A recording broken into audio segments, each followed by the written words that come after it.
My son called to tell me I wasn't welcome at my own grandson's graduation party. He did it on a Tuesday afternoon while I was sitting on the back porch reading a brief from my old law school colleague. I remember the exact moment because I had just set down a glass of sweet tea and was watching a cardinal sit on the fence post near Eleanor's rose garden. She planted those roses the year Tyler was born. She never got to see him graduate. Kevin's voice was careful when he said it. He had practiced this. I could tell the way I used to tell when a witness on the stand had rehearsed their testimony too many times. The words were too smooth. There were no natural pauses. No verbal stumbles. He said Sandra's parents were flying in from Portland and the venue had strict capacity limits and they wanted the evening to feel intimate. Intimate. That was the word he used. Intimate. As if a grandfather watching his only grandchild accept a diploma was somehow an imposition on the occasion. I didn't say anything for a long moment. I watched the cardinal fly away. Then Kevin said, "You understand, right, Dad? It's just logistics."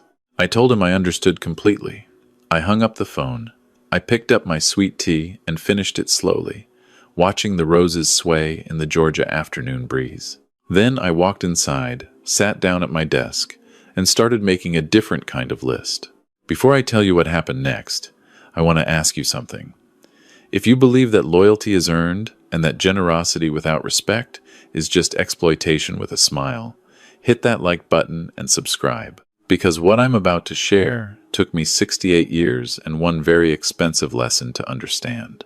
My name is Walter Haynes. I spent 35 years as a federal judge in the Northern District of Georgia. I presided over everything from corporate fraud to civil rights cases. I have heard lies delivered with a straight face by people who had coached themselves for weeks. I have watched men in $1,000 suits try to talk their way out of ironclad evidence. After 3 decades on that bench, I can tell you one thing with absolute certainty. The law doesn't care about your feelings. It cares about what you did. My wife Eleanor died 2 years ago. Ovarian cancer, 18 months from diagnosis to the end. She was the kind of woman who kept everything running smoothly, the family dinners, the birthday calls, the quiet diplomacy between me and Kevin when things got tense. When she was gone, I thought the family would pull together. That's what I believed. That's what I told myself at her funeral while Kevin stood next to me with his arm around my shoulder and Sandra dabbed at her eyes with a handkerchief. I should have paid more attention to who was crying for Eleanor and who was already calculating what came next. Kevin is 43 years old. He works in commercial real estate, which means he spends most of his time having expensive lunches and very little time actually closing deals. Sandra manages a boutique in Buckhead that has been hemorrhaging money since she opened it 4 years ago. They have a son, Tyler, who just graduated from Emory University. Tyler is a good kid. He always has been. Quiet, thoughtful. The kind of young man who sends a thank you note without being reminded. I paid for Tyler's education, all 4 years. Tuition, room and board, a monthly living stipend, and a study abroad semester in Edinburgh. The total came to $240,000. I paid it because Tyler earned a partial merit scholarship, and I wanted to make sure he could focus on his studies instead of working 2 jobs. I also paid it because Kevin and Sandra, despite their lifestyle, do not have $240,000. They have the appearance of $240,000, which is a different thing entirely. They live in a house on Lanier Drive in Dunwoody. It's a 4-bedroom colonial with a screened porch and a fenced backyard where Tyler used to throw a baseball around as a kid. I bought that house in 2009 as an investment property. Kevin and Sandra moved in 3 years ago when their condo situation became, as Kevin called it, complicated. I told them they could stay for a year while they sorted things out. That was 3 years ago. They have never paid $1 of rent. They have never paid $1 of utilities. I carry the property taxes and the homeowner's insurance and the HOA fees because the deed is in my name and, apparently, because I never said the words out loud that needed to be said. I also gave Kevin a supplementary card on my American Express account 4 years ago when he told me he had a cash flow gap between commissions. The gap, as it turned out, was structural rather than temporary. In the past 12 months, that card had charges totaling roughly $89,000. Golf memberships, a wine club subscription, 3 separate weekend trips to Hilton Head, a custom suit from a tailor on Peachtree Street that cost $4,300. Sandra had her own supplementary card. I'll spare you the details, except to say the words spa retreat appeared on the statement 7 times. I knew all of this. I had the statements. I had reviewed them carefully, the way a judge reviews a case file before sentencing. I had said nothing because Eleanor always softened these conversations, and without her, I kept finding reasons to wait. 1 more month, 1 more quarter. He'll figure it out. They'll grow into it. Tyler's graduation party was in 3 weeks. It was a Saturday evening event at a venue in Midtown that Kevin had told me cost $8,000 to rent. He mentioned this to me twice, which in retrospect was his version of a fundraising pitch. I wired the money the next morning without being asked. $8,000 for a party I had just been told I was not invited to. I sat at my desk and looked at the bank confirmation on my screen. The wire had gone out 48 hours ago. I picked up the phone and called my attorney. Her name is Margaret Chen. She went to law school at Georgetown, clerked for the 11th Circuit, and has been handling my estate and property matters for 11 years. She is the most organized person I have ever met, and I spent 3 decades surrounded by lawyers. When she answered, I said, "Margaret, I need to talk through some options." She said, "Judge, from your tone, I'm guessing these aren't pleasant options." I said, "They're not." I told her everything. The phone call from Kevin, the party, the house, the credit cards, the $240,000 I had paid toward Tyler's education. I told her about the $8,000 wire that had cleared 2 days ago. I read it all to her from the ledger I keep on my desk, the same kind of detailed records I kept for 35 years on cases. Margaret was quiet while I talked. She took notes. I could hear her pen moving against a legal pad. When I finished, she said, "I want you to listen to me carefully, Walter. Do you want to pause and think about this before we move forward?" I said, "I've been thinking about it since Eleanor died. I'm done thinking." She said, "All right, then let's go through this properly." The first thing we discussed was the house. Margaret confirmed what I already knew. The deed was in the name of the Haynes Family Trust, of which I am the sole trustee. Kevin and Sandra had no lease. They had no rental agreement of any kind. They were, in the legal definition of the term, tenants at will, which meant I could revoke that invitation with a formal notice to quit and a 30-day clock. The second thing we discussed was the American Express cards. Those were straightforward. I was the primary account holder. I could cancel the supplementary cards at any time with a single phone call. Margaret advised me to document the balance and any pending charges first, which I did. The third thing we discussed was more complicated.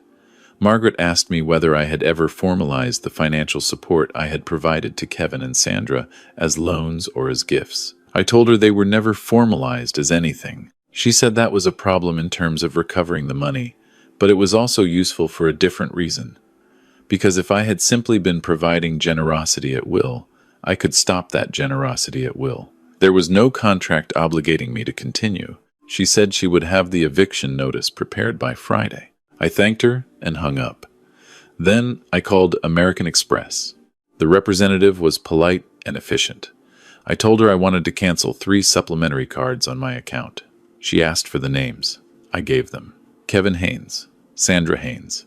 She confirmed the cancellations and told me the cards would be declined on any future transactions immediately. I asked her to note on the account that this was an authorized cancellation by the primary account holder due to misuse. She said, "Of course, sir. Is there anything else I can help you with today?" I said, "That'll do it." I hung up and looked at the clock. It was 4:30 in the afternoon. Kevin and Sandra were probably sitting down to dinner right about now, still confident that they had managed the old man successfully. Still confident that their polite, rehearsed little conversation had landed exactly the way they intended. I walked to the kitchen and made myself a proper dinner. Grilled salmon, roasted asparagus, a glass of the Sonoma Coast Pinot I had been saving for no reason in particular. I ate alone at the kitchen table, which I do most evenings, and I thought about Tyler. I thought about him sitting in a cap and gown at graduation, taking a picture with his parents, and not knowing what his parents had done. I decided to call him before anything else escalated. He deserved to hear something from me directly. I left it for the next morning. I slept better than I had in months. The following morning, I called Tyler. He picked up on the second ring, which told me he wasn't avoiding me. He said, "Hey, Grandpa." I said, "Congratulations on graduating, Tyler. I'm very proud of you." There was a pause. A real pause, not a rehearsed one.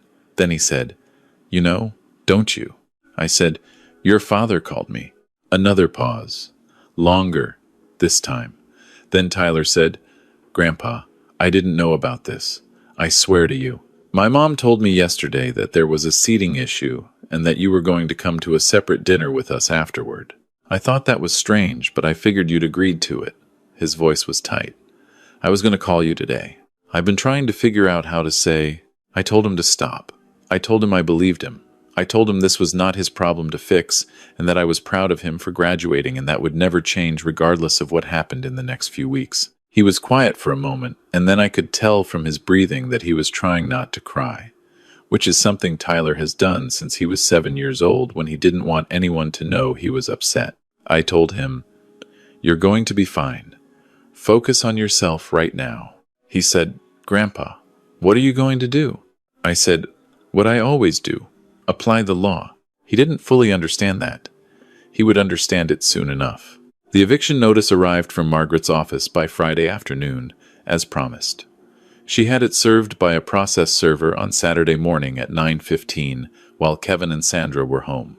I know this because my neighbor on Lanier Drive, a retired school principal named George Whitfield, who I have known for 20 years, happened to be walking his dog past the house and sent me a text message that said simply, "Man in a suit just put something on Kevin's door."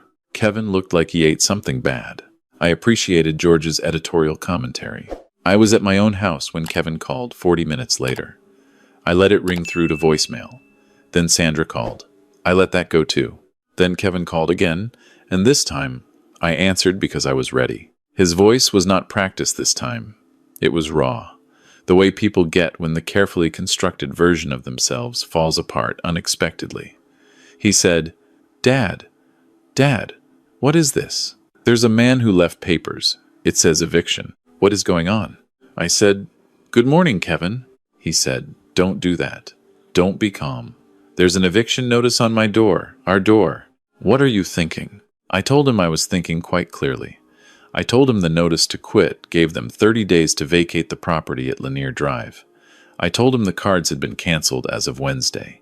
I told him that the property had been listed with a real estate agent that morning and that showings would begin the following Saturday, so I would appreciate it if the house was kept presentable for visitors. There was a long silence. Then Kevin said, very quietly, "Because of the party." I said, "Kevin, the party is a symptom. It is not the disease." He said, "Dad, we can fix this. We can talk about the party." Sandra overreacted. She gets anxious about her parents. And I said, "Your wife didn't make this decision. You called me. You rehearsed it. I've been in courtrooms for 35 years, son. I know the difference between a nervous man saying hard words and a man delivering a prepared statement. You prepared that." He didn't say anything. I said, "You have 30 days. He said, "Where are we supposed to go? We don't have." I said, "I know exactly what you have and what you don't have, Kevin.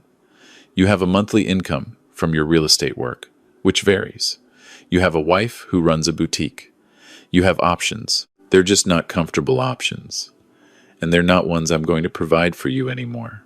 He hung up. 15 minutes later, Sandra called, and her approach was different. Sandra went for the emotional register. She was crying, which I do not believe was entirely manufactured. She told me she was sorry about the party. She told me that her mother has difficulty with social situations, and that it had nothing to do with me personally. She told me that Kevin had been under enormous stress, and that she should have handled the conversation herself, instead of asking him to call. I listened to all of it. I am not an unfeeling man. 35 years on the bench teaches you that people are almost always more complicated than the worst thing they've done. I do not hate Sandra. I never have. But I have learned, at a great cost, that compassion, without accountability, is just enabling with better vocabulary. I told Sandra that I accepted her apology as genuine. I also told her that the apology did not change the material situation, which was that she and Kevin had been living in my house for 3 years without rent, running up my credit cards, and had recently decided that their generosity toward me extended to informing me I was not welcome at an event I had paid $8,000 to fund. I told her those 3 things together painted a picture that a compassionate reading could not fully erase. She said, "Walter, please, where will we go?" I said, "That's a question you should have been asking 3 years ago when you first moved in." I ended the call. My hands were perfectly steady. I walked to the window and looked at Eleanor's roses, which were coming in beautifully this year. A full bloom, deep red, the kind of red she always said looked like they were arguing with the sky. I said, "You'd tell me I'm being hard on them." The roses didn't answer, but I knew what she would have said. She would have said I was probably right, and that she loved me, and to at least make sure Tyler was okay. That was Eleanor. She always held 2 truths at once, without dropping either of them. 3 days after the eviction notice was served, Margaret called me. Her voice had a quality to it that I recognized from my time on the bench. It was the tone people use when they've found something unexpected in a case file. She said, "Walter, I need you to come into the office. There's something you need to see." I drove into Midtown the next morning. Margaret's office is on the 14th floor of a building on West Peachtree, with a view of the skyline that Eleanor always said looked like a promise the city was making to itself. Margaret was at her desk when I came in. She had a folder open in front of her, and she got straight to the point, which is one of the many things I have always appreciated about her. She slid a document across the desk. It was a home equity line of credit application from Pinnacle National Bank. The property listed as collateral was the house on Lanier Drive. I looked at the signature on the last page. Walter J. Haynes. I sat very still for a moment. Then I said, "I didn't sign this." Margaret said, "I know you didn't. The application had been submitted 7 weeks ago. The requested line was $75,000. The bank had flagged it and declined because the Social Security number on the application did not match the credit profile associated with my name, the profile that shows I have never missed a payment in my life, which apparently made the numbers look wrong to their fraud detection system. The bank sent a letter to the address on file, which was the house on Lanier Drive, not my house. Kevin or Sandra intercepted it. I looked at the signature again. It was a reasonable attempt. It had the right initials. The J was there for James, my middle name. But I spent 35 years signing my name to federal orders, and my hand has a particular habit at the end of the S that no one who knows my handwriting would mistake. Whoever signed this didn't know that habit. They were working from a copy. I said, "This is a felony." Margaret said, "First-degree forgery in this state, yes. Attempted bank fraud. We have the declined application with the forged signature, the bank's internal fraud flag, and the certified letter that was mailed to Lanier Drive." I looked out the window at the skyline. I thought about the morning Kevin called to tell me I wasn't welcome at the party. I thought about how smooth his voice was, how prepared he sounded.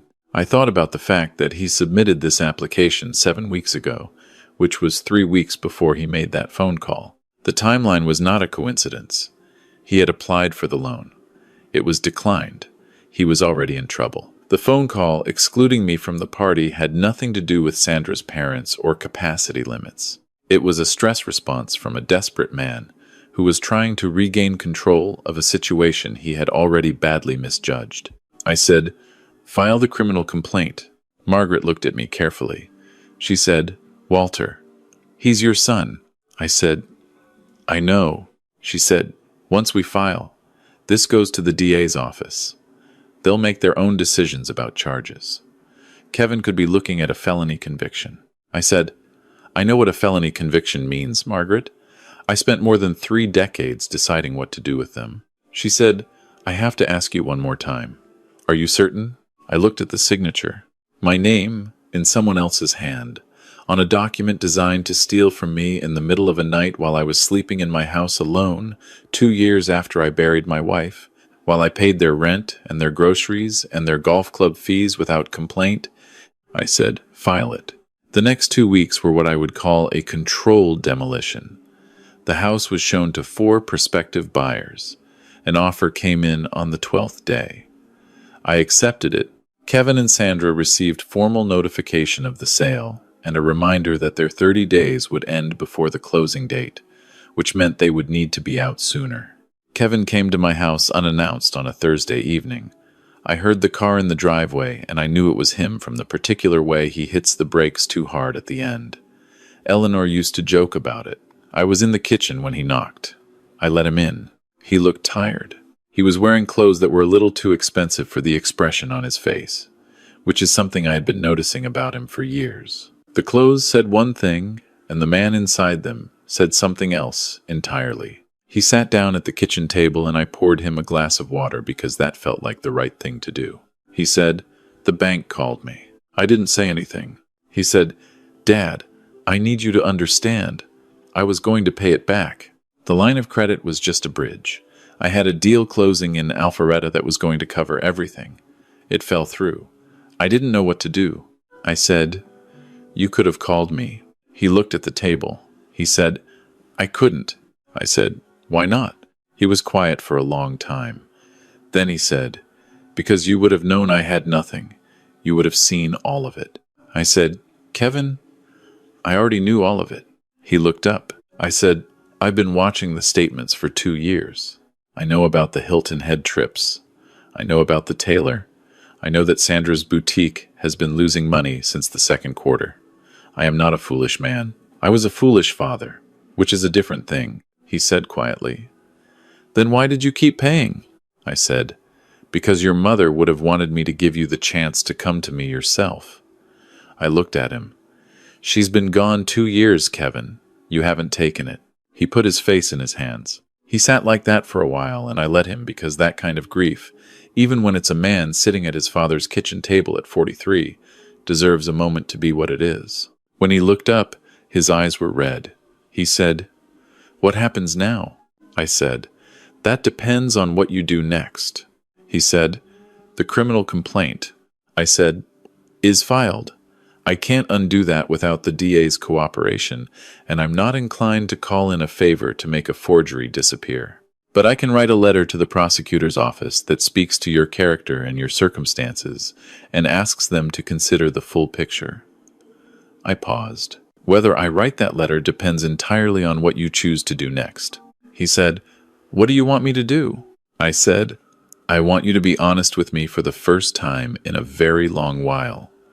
Tell me exactly what you owe, all of it, not just to me, to everyone. I want to understand the actual structure of what you've built, because a man who can see his own problems clearly is a man I can work with. A man who keeps papering over the cracks is a man I cannot help." He looked at me for a long moment. Then he nodded. We sat at that kitchen table until 10:30 at night. He told me everything, and it was bad. It was not catastrophic the way it could have been, but it was the kind of bad that comes from years of small decisions that each seemed survivable on their own but had compounded into something genuinely serious. There were other debts. There were missed payments. The boutique situation was worse than I had understood, but Kevin was honest. He looked at the table more than he looked at me, but he was honest. And that was something. That was the beginning of something, at least. I did not hand him a check. I want to be clear about that. I told him the house sale was proceeding and that the equity from the sale, after carrying costs and fees, belonged to the trust. I told him I would make a call to a financial counselor I trusted and that I would cover one session, not to give him money but to give him a map. I told him that the party, the exclusion, the phone call, I needed him to understand that those things had hurt me in a way that the money never could. That being discarded by his family after 2 years of grief was a wound that would take time. He said, "I'm sorry, Dad. I know that's not enough." I said, "It's a start." He left that night not fixed, not absolved, but facing in the right direction for the first time in a long while. Sometimes that's the most you can do for a person. Tyler came to see me the following Saturday. He drove himself, didn't tell his parents, and showed up at my door with a bag of groceries because, as he explained with that quiet seriousness of his, He had looked up my favorite recipe online and he wanted to cook dinner. It turned out to be Eleanor's recipe for shrimp and grits that she had published in a church cookbook 20 years ago and that had apparently made it onto a food blog at some point. He cooked. He was not entirely graceful in the kitchen, but he was earnest, and he didn't quit when the roux gave him trouble. I sat on a stool and talked him through it the way Eleanor would have talked me through it, and by 7 o'clock we were sitting at the same kitchen table where I had sat with his father and eating something that was genuinely very good. Tyler said, "I want to pay you back." I said, "Tyler." He said, "Not all at once. I know I can't do that. I have a job starting in August. I'm going to set up a payment plan, and I want you to know the amount and hold me to it." He looked at me steadily. He had Eleanor's eyes. "You paid for my education. That was your choice, and it was a generous choice. But I don't want to live the way my parents lived. I don't want someone else's generosity to become something I just expect." I looked at him for a long moment. I thought about the cardinal on the fence post. I thought about Eleanor's roses. I said, "You know what the difference between a gift and a loan is?" He said, "What?" I said, "Paperwork and expectation.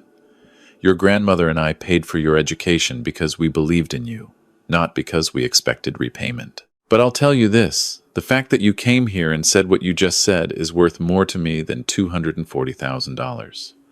That's the return I was hoping for." He was quiet for a moment. Then he said, "Grandpa, are you and my dad going to be okay?" I said, "That depends on your father, but I think he wants to be. And sometimes wanting to is the hardest part of actually getting there." Tyler nodded. He said, "I told him he was wrong. About the party. About all of it. I told him the week it happened." I said, "I know you did." He looked surprised. I said, "You're your grandmother's grandson. Of course you did the right thing." We finished dinner. We watched a baseball game afterward. The Braves against somebody. Neither of us paying full attention. Just sitting in the same room in the way families sometimes do when they're quietly repairing something without naming what they're repairing. He left at 10, and I walked him to his car, and he hugged me the way young men hug when they're trying to say something words won't fully hold. The house on Lanier Drive closed 6 weeks later. The new owners were a young couple with a toddler and another one on the way. They liked the yard.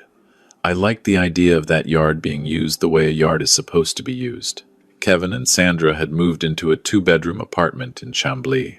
It was a significant downsize. Kevin had started working with a financial counselor.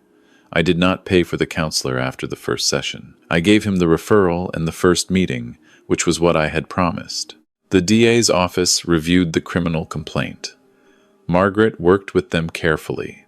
The forged signature application, combined with Kevin's cooperation and his acknowledgement of the act in a voluntary statement he gave at her office, resulted in a deferred prosecution agreement. No trial, no conviction on his record, provided he completed financial counseling, paid a fine, and committed no further violations for 2 years. It was the outcome Margaret had quietly worked toward from the beginning. She is better at her job than most people realize. I did not attend Tyler's graduation party. I never did, but 3 weeks after it happened, Tyler and I drove to Amelia Island together, just the two of us, and spent a weekend at the same cottage where Eleanor and I used to go every October. We walked the beach in the mornings and ate at the little seafood place on the harbor and stayed up too late the second night talking about everything he was planning to do with his life. He told me he wanted to go to law school. He'd been thinking about it for a year, but hadn't said anything because he wasn't sure it was practical. I told him the law was many things, but impractical wasn't one of them. He said, "Would you write me a recommendation?" I said, "I've been waiting for you to ask." There is a version of this story that ends with me as a man who destroyed his family for the principle of the thing. I have heard that version from people who want a simpler story than the one that actually happened. The truth is more uncomfortable than that, which is something I learned 35 years ago watching juries wrestle with complicated cases. The truth is that I did what I did not out of anger and not out of revenge, though I understand why it looked that way from the outside. I did it because I had been enabling a structure that was going to collapse on its own eventually, and when it collapsed on its own, Kevin and Sandra would have no framework for rebuilding. They needed to meet the ground. They needed to feel it. They needed to understand that no one was going to soften the landing forever. A judge who lets bad decisions go without consequence is not being kind. He is being derelict.